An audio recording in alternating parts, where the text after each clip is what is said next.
All right. Thank you, Achin. Appreciate the intro. All right, let me see here. All right. So, as Achin had mentioned, this is a second part of Money and Salvation, something that I really believe we need to be teaching in all of our parishes across the world, really. Um, and so I really feel passionate to teach this to all, and these are not my own words. As I mentioned in the last session, I want to always mention this. Much of what I will be saying is taken, all of what I'm going to be saying is taken from this book, Money and Salvation, An Invitation to the Good Way, by Andrew Galeris. It is an amazing, amazing book. I highly recommend everyone read this book. It really will help you really look at your finances in a different way, and how your money really is connected to your salvation. So many of the things that I'll be saying will be direct quotations from the book. And so I highly, highly recommend that you buy it. It's on Kindle as well as in print. So, please do pick up this book. All right, so what I'm going to do today is primarily it is taken from the third chapter of this book. And so it'll be my summary basically of the third chapter. So last time we spoke about mercy giving as a true understanding when it comes to alms giving. So we hear this alms giving phrase, particularly during the Great Lent, when we are asked to pray, fast, and give alms. So what does that mean? The best way to understand it is mercy giving. So we also came to the conclusion that since it is mercy giving, it is strongly proclaimed in our liturgical life, right? Asking God to give mercifully to us. And so this is, very almost central to our tradition. But it's not just about God giving to us. We need to give to Him.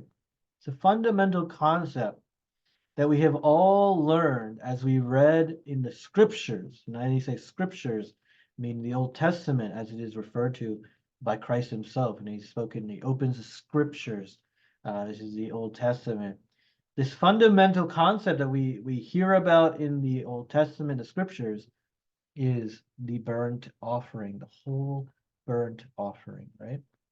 This is something, we hear about it all the time. It's in many stories of the Old Testament.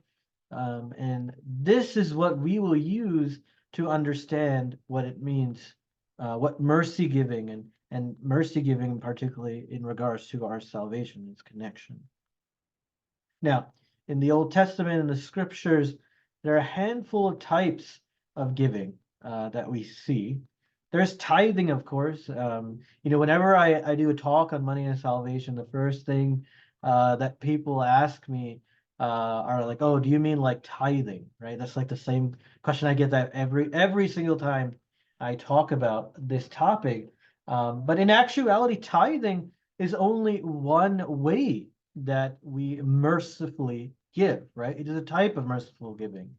Again, looking at the Old Testament, there are other types of offerings in addition to tithing. There are burnt offerings, as we mentioned. There are grain offerings. As you can see in this AI-produced graphic, the burnt offering here is a grain offering. It's an offering of grain on the altar right there. As you can see, it's a weird altar. I don't know. That's how it generated it, but that's what you see there.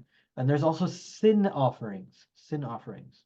But the most commonly mentioned type of offering is the whole burnt offering, which is an indication to us its importance in tradition, right? Again, we kind of talked about it last week, about repetition, and these repetitions that we see in the scriptures and in the New Testament, they're indicators that this is something important, right? So the Orthodox Study Bible here on the screen says the Orthodox Study Bible uses the word tithe or tenth in the context of giving an offering 54 times, and the terms whole burnt offering or burnt offering over 300 times. I mean, that is quite significant, right? That is a huge number. All right. So what is the first recorded act of God-pleasing worship? If we think about it, what is the first recorded act of God-pleasing worship? It's Abel's offering, right? Abel's offering. According to Saint Cyril of Alexandria, Cain knew that his sacrifice was not acceptable because God wholly consumed Abel's offering with fire sent down from heaven. This interpretation, right? I mean, this may be the first time you're hearing it, but this interpretation is actually an old interpretation. It's also found in our liturgical tradition. And I like to always connect all of our dots here, particularly to our tradition, which is so rich and vast. So in the Lilio prayers of Monday of Holy Week, I think I have it up here. I think this was the, oh, I don't have it up here. I thought I did. Anyways, in the Lilio prayers of Monday of Holy Week, there is a Sogito, which is a wonderful hymn in the style of a narrative, like a dialogue between Cain and Abel. And it says, this is Cain speaking, God has received your offering and has with flames honored you. But for this I will kill you because he has favored you. Right? So it's interesting. It says, and has with flames honored you. So see, it's reflected in our tradition as well. Noah, Abraham, and Job, they all gave whole burnt offerings. And this is significant, right? Because this is before God gave the law to humanity, right? This is before the commandments were given. And then even when we look to when God gave the 10 commandments, because this is the law in Exodus 20, the very next commandment was, and the Lord said to Moses, right? This is right after. Thus you shall say to the people of Israel, you have seen for yourselves that I have talked with you from heaven. You shall not make gods of silver to be with me, nor shall you make for yourself gods of gold. An altar of earth you shall make for me, and sacrifice on it your burnt offerings and your peace offerings, your sheep, your oxen, in every place where I cause my name to be remembered, I will come to you and bless you. But this is the commandment that is given after the 10 commandments are given, right? This is the commandment that God gives directly to Moses in word, that you shall sacrifice on this altar your burnt offerings, a direct commandment. And so thereafter this, in the scriptures, if we look, all the major prophets after this, you can see that this is how they worship the Lord, through burnt offerings as he instructed. So now here on your screen, you have the icon of the story of Abraham and Isaac. And this is also a story we're all familiar with. And this is where we see the whole burnt offering, right? And this story is understood as a type of Christ, particularly Isaac himself, but also, parts of the whole story, the narrative.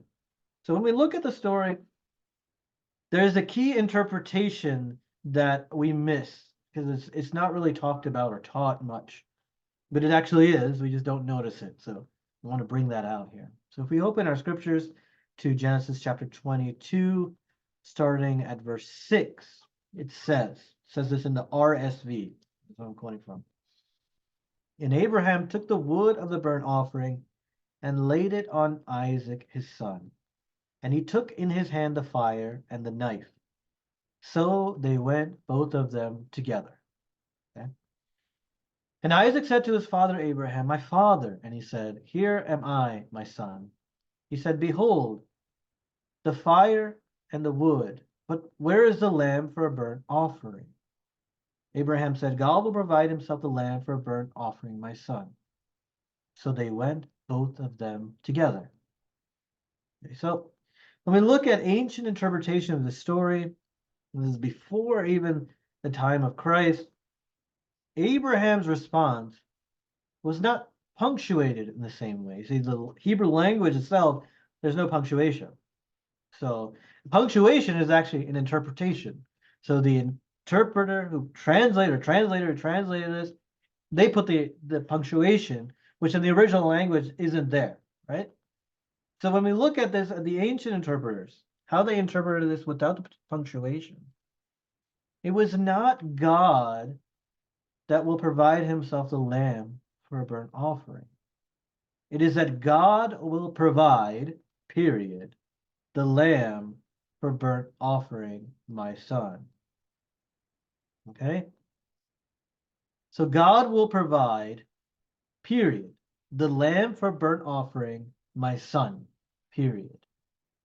So if you understand the story in this way, Isaac knew he was to be the sacrifice. And right after this response, the scriptures say, so they went both of them together. Right? And we read that in the beginning before the dialogue between Isaac and Abraham, and then after the dialogue between Isaac and Abraham, right? So it's interesting. Why would they do that? It's because it makes sense now, doesn't it? It makes sense because we don't know what Isaac said in response. If Isaac was just told that he was to be the burnt offering, my son, the burnt offering is my son. We don't know what the response is. It's not recorded, but the scriptures say, so they went both of them together. So it kind of implies, well, they wouldn't both go together if he didn't agree, if he didn't say, okay, I am the sacrifice, let's go. Right? It's very profound when we hear that. And so, this is not a new interpretation. It's further confirmed by our own liturgical tradition as well. Of course, during Holy Week, we go back to Holy Week, Holy Tuesday, Lilio prayer in the third Calmo, the second Colo. This is all on the LRD app if you want to look. The first stanza. It says, Isaac was bound and placed upon the altar. He was pleased to die and to fulfill his Lord's will. He prefigured the Son who died for our sake, to fulfill the will of the Father who sent him. Glory to the Lord of the types who fulfilled the words of the just, those who saw the Son to the eyes of the Spirit. He was pleased to die and to fulfill his Lord's will. He prefigured the Son, right? He was a type of the Son. Isaac was pleased to die and to fulfill. He accepted this prefigurement. Just as Isaac, Christ died for our sake as a whole burnt offering. But why a whole burnt offering? Right? Let me think about what is a burnt offering. Right? God has received your offering.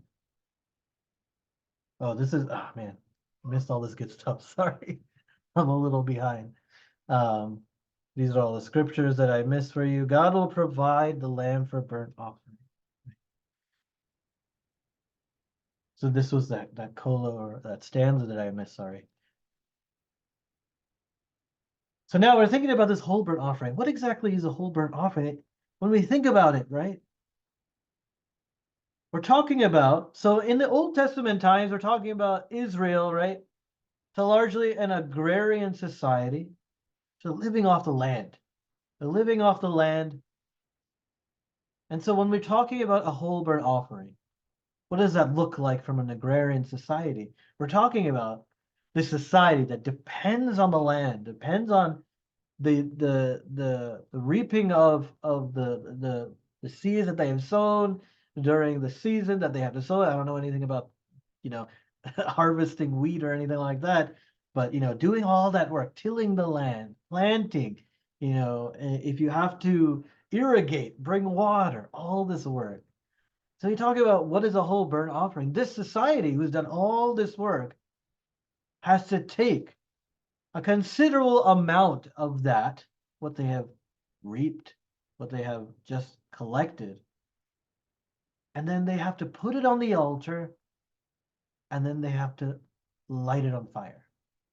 Okay, this is what literally is happening. Okay, this is, I mean, it's kind of hard to even imagine. So let's let's try to use our liturgical tradition, like I like to do, right? We use our own liturgical tradition. So, what does the whole burnt offering look like in our tradition? It's like going to church Christmas morning, I hope. Right? I hope early in the morning. It would be nice. And during Christmas, right, we have this Tijuana service, right? During the Lilio hours at third hour. Um, we go outside. There's a fire pit that we have created in when I was in Fire Seminary in India. At that time, they cut into the ground the sign of a cross, and inside that we put the old palm leaves and any destroyed things, right, like Bibles, books, things like that are beyond use and repair. You put it in that, right? Okay, and then they light that on fire. So a whole burnt offering from our perspective in today's society, in our society, it's like going to Cathedral service, then putting a stack of cash, bunch of money, our offerings, our gifts, our subscriptions, sponsorships, all of these things, putting it into the fire, into the pit, and then Achin lights it on fire and then processes around it. And some churches everybody possesses or the altar boy possesses, and then they throw the incense in, right? This is the modern day burnt offering. I guess an equal 1-to-1 comparison as to what that would look like, right? This seems crazy, insane. But it's this insanity itself, this wastefulness, that is the reason for giving it. God doesn't need our offering, right? If you think about it, God doesn't need the money. We can't add much to what he beholds, right? He beholds everything, the heavens and the earth. But what we need, right? What we need is the opportunity to give sacrificially, right? These offerings are means by which we can grow into the likeness of God, becoming imitators of his own generosity.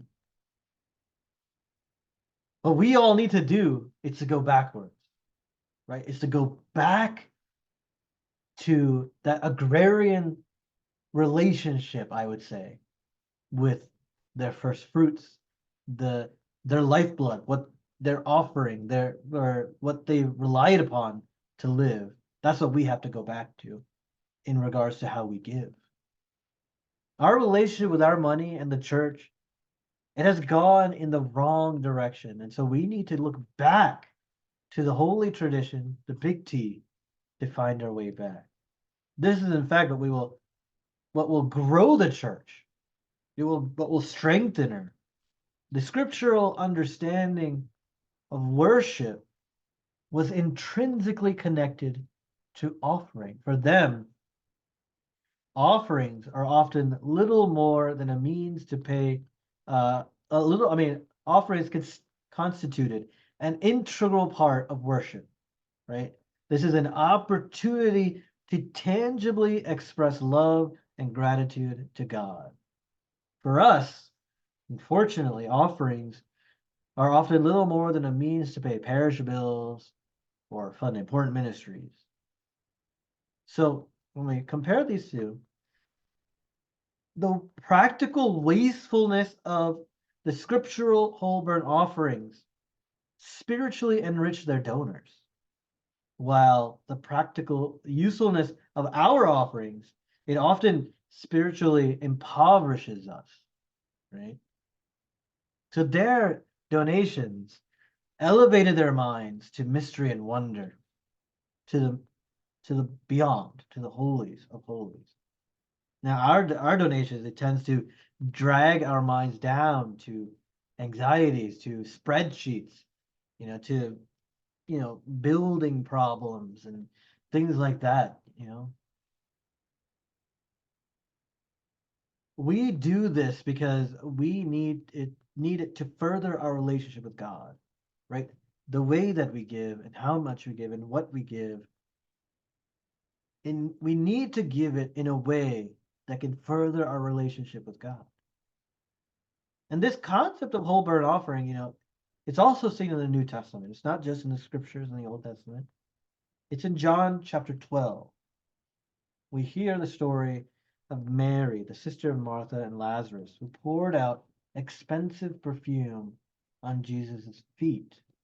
Right? And so the scriptures say, 6 days before the Passover, Jesus came to Bethany where Lazarus was, whom Jesus had raised from the dead. There they made him a supper. Martha served, and Lazarus was one of those at table with him. Mary took a pound of costly ointment of pure nard and anointed the feet of Jesus and wiped his feet with her hair. And the house was filled with the fragrance of the ointment. But Judas Iscariot, one of his disciples, who was to betray him, said, "Why was this ointment not sold for 300 denarii and given to the poor?" This he said, not that he cared for the poor, but because he was a thief. And as he had the money box, he used to take what was put into it. Jesus said, "Let her alone. Let her keep it for the day of my burial.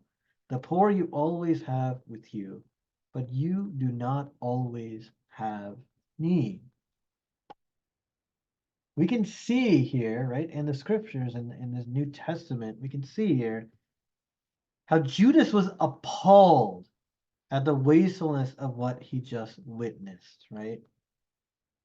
And we know that he was not in the right mindset throughout all of the New Testament. And this is a clear example.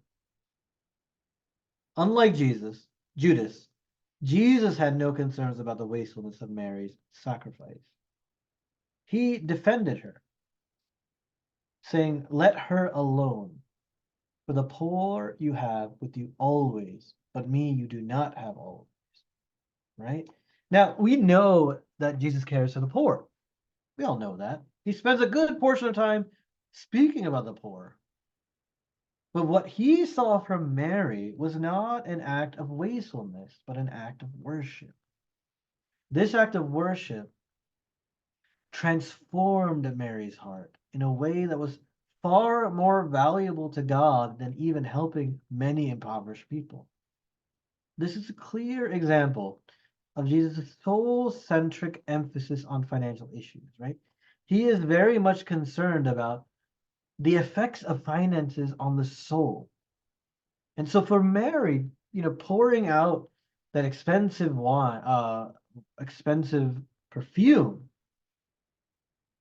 that was okay because he was more concerned about the effect of that on her soul versus the wastefulness as Judas had looked at it, right? Judas looked at it from a secular perspective, from looking downward, on, like we had mentioned earlier, the spreadsheets, right? He was looking down and saying how we could have done this and that with this and that. But for Christ, he was like, for her soul, that is what was needed, right? Now we'll keep looking in the New Testament after the ascension and Pentecost. We can see the Apostle Paul at that time is bidding farewell to the Ephesian elders, which is recorded in Acts 20, starting in verse 17. He speaks much about how he has lived among them and shed tears for them. He's struggled with them. Then he wraps up his final message to this community. So he's leaving, in which, this opportunity, right? This is the last thing he's going to say before he leaves. So he has to give him a last piece of advice. Okay, so this is what he's saying, starting here in verse 32.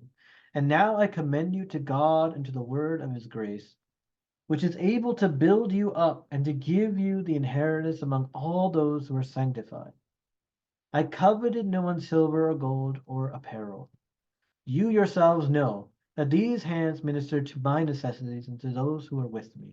In all things I've shown you that by so toiling one must help the weak, remembering the words of the Lord Jesus, how he said, 'It is more blessed to give than to receive.'" Now, we are all, very familiar with Paul's more famous writings, especially about love, right? And, we hear about that in the weddings service, right? The epistle. And so we're very familiar with it, and it's used in a lot of media as well. What is love, patience and all that stuff, right? So we would, it would be fair to assume that this is something that Paul would use to give us the last bit of advice before he leaves this community. Like, this is what you need to do, right? But that's not what he says, right? Because the St. Paul understands the message of Christ. He understands that the whole burnt offerings that were offered in the scriptural times, in the Old Testament times, it was a foreshadowing of Christ's defeat of death by death, right? Like we talked about, Isaac was the type of Christ who was to be the whole burnt offering, right? Christ became the whole burnt offering for us to defeat death by his offering himself, by dying, right? And this idea itself, it really upends the societal norm of accumulating wealth as a means to achieve personal success or the measure of accomplishment, right? We live in a reality where success can only be experienced by sacrificially giving away wealth and power, right? We focus so much in our adolescence, in our high school and college life. You know, we focus so much on becoming successful, right? And when we say successful, our definition is financially successful, usually, right? Right. We have to be one of the, professionals in society. We have to make a large amount of money so that we are stable financially and able to provide for a family if that is what we're called to do. And so that we can, accrue enough wealth. And then that is how our metric of success is. That is what our metric is, our wealth, right? But according to Jesus Christ, that is not the metric, right? We live in a reality where success can only be experienced by sacrificially giving away wealth and power because of our understanding of the transformational power of whole burnt offerings. Paying parish bills is no longer simply an obligatory responsibility of church membership, nor are needy people simply potential objects of philanthropy. All these needs and others like them are God's sovereign provision for the sake of our eternal salvation. Right? This transformation that we just mentioned, right? The transformational power of the whole burnt offering, that transformational power is best seen within the liturgy, within Qurbana. We come together every Sunday and feast days and every days in between, as we all know, the parish has a God-ordained need for an offering, right? As we gather every Sunday for every Qurbana, we know that there's a God-ordained need for an offering. What is that offering? Well, that offering is ordinary bread and wine, right? And this parallels the God-ordained parish needs as well that come up, or in those poor who we meet in the world, right? This ordinary bread and wine are returned to us as the most precious and life-giving gift, the body and blood of Christ. In turn, right, any genuine and ordinary sacrifice we offer can also be transformed similarly, right? We have to remember, though, that God's love is incarnational. And so if we don't bring the bread, if we don't bring the wine, there's nothing for God to transform into the body and blood of Christ. If we do not bring truly sacrificial offering to the church, or if we do not help the poor, then there's nothing for God to transform into the experience of resurrectional life in our hearts and the circumstances of our lives. Right? If we feel such great gratitude to our God's goodness to us, consider giving to God as Mary's sacrificial gift, whose some, like Judas, saw as wasteful and foolish.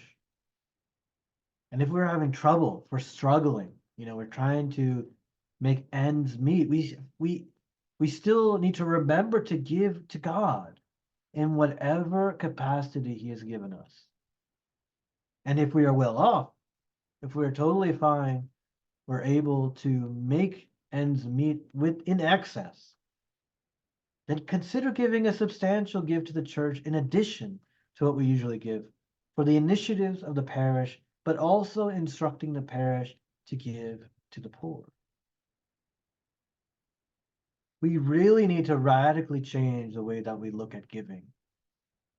We want to most radically embrace the utterly incomprehensible mystery of the transformational resurrection power of the cross and sacrificial offerings. And I just want to leave, or not leave, but want to end with a thought about what we see in society today. There's a lot of stuff going on in the world, particularly in the media, and all these, there's a lot of things going on.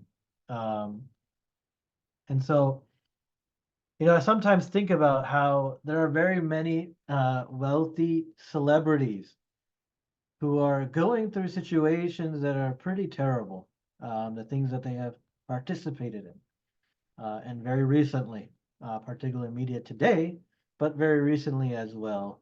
But what we see is the very, very wealthy, the ones who have so much excess, tend to find themselves in very bad situations, doing very bad things. Living in excess leads us to death. Living in excess leads us to death.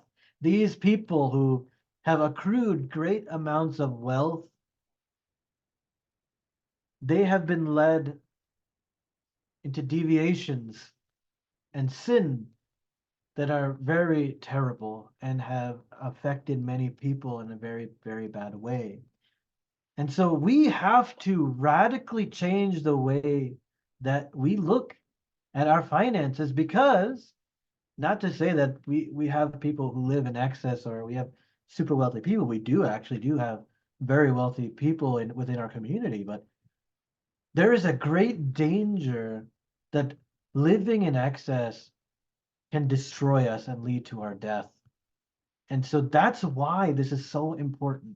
That is why it is so important that we adjust the way that we give, and that we give to God sacrificially, that we give to God wholeheartedly, so that we can be strengthened against those deviations that come when we have excess. Okay. So yeah, that's all I got. Thank you for listening. I know a very, very small number of us, but I'm glad. Thank you so much for joining. I appreciate it. And, yeah, Hutchin.